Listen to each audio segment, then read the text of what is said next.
বিজয় মহাজন আসছে, ঘুম থেকে অত্যাচারী। আজ তোর একদিন কি আমার একদিন, তুই আজ শেষ। তোমাকে আমি এখানে ফেলে যেতে পারবো না। আকাশ ভেঙে বৃষ্টি নামছে। ঘন কালো মেঘে ঢাকা নিঝুম অন্ধকার রাত। বাংলার সীমান্তবর্তী রহস্যময় অরণ্য অন্ধকূপ আজ যেন এক বিভীষিকা। সেই জঙ্গলের বুক চিরে হাঁপাতে হাঁপাতে এগোচ্ছিল বিজয়। বিজয় একজন দরিদ্র ভাস্কর, যার হাতের ছোঁয়ায় পাথর কথা বলে, কিন্তু কপাল এমনই মন্দ যে দুবেলা অন্ন জোটে না। কুয়াশার চাদরে ঢাকা জঙ্গলের এক প্রান্তে সে দেখতে পেল এক প্রকাণ্ড ভাঙা অট্টালিকা। বিজয়ের মনে হলো এটি কোনো প্রাচীন রাজার পরিত্যক্ত মহল।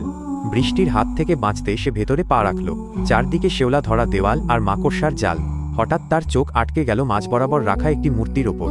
সেটি এক অপূর্ব সুন্দরী রমণীর মূর্তি, কিন্তু তার ডান হাতটি ভাঙা এবং সারা শরীরে মাটির প্রলেপ। বিজয় বিস্ময়ে বিড়বিড় করে, দেখছি এই জনমানবহীন অরণ্যে এমন নিপুণ কারুকাজ। এই পাথরের চোখগুলো যেন আমায় কিছু বলতে চাইছে। কে এই নারী? কেউ কি জীবন্ত মানুষকে পাথর বানিয়ে রেখেছে?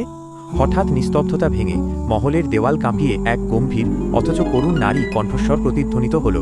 মূর্তি: বিজয়, ভয় পেও না। আমি গত 1 শতাব্দী ধরে এই অভিশপ্ত অন্ধকারে তোমারই অপেক্ষায় আছি। আমার এই ভাঙা অঙ্গ তুমি পারো জোড়া দিতে। আমায় মুক্তি দাও বিজয়। বিজয় আতঙ্কে চিৎকার করে, কে কে কথা বলে? পাথর কি কখনো কথা বলতে পারে? এ নিশ্চয়ই কোনো অশুভ আত্মার ছলনা। আমি এখান থেকে পালাবো। বিজয় দৌড়াতে চাইল, কিন্তু কুয়াশা তাকে চারপাশ থেকে আষ্টে পৃষ্ঠে জড়িয়ে ধরল। সে জ্ঞান হারিয়ে লুটিয়ে পড়ল সেই ধূলিময় মেঝেতে। পরদিন সকালে বিজয়ের তন্দ্রা ভাঙল তার জীর্ণ কুঁড়ে ঘরে। জানালার পাশে খাঁচায় বসেছিল তার প্রিয় বন্ধু পোষা টিয়া পাখি মিঠু। বিজয়কে চোখ মেলতে দেখে মিঠু ডানা ঝাপটাতে লাগল। মিঠু: কি রে বিজয়, রাতভর কোথায় ছিলি? চোখ মুখ তো বসে গেছে।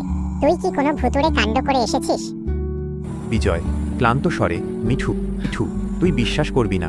আমি কাল জঙ্গলে এক কথা বলা মূর্তিকে দেখেছি। সে আমার নাম জানে। সে আমায় ডাকছিল। দূর পাগল, বেশি খিদের জ্বালায় মাথা বিগড়েছে তোর। শোন, স্বপ্ন দেখে পেট ভরবে না।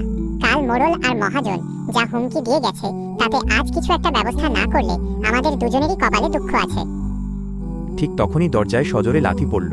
হুড়মুড়িয়ে ঘরে ঢুকল গ্রামের মোড়ল হারান পাল এবং ধূর্ত মহাজন গোকুল, সঙ্গে তাদের 2 লাঠিয়াল। মোড়ল: কিরে অনাথের বেটা, টাকা বের কর।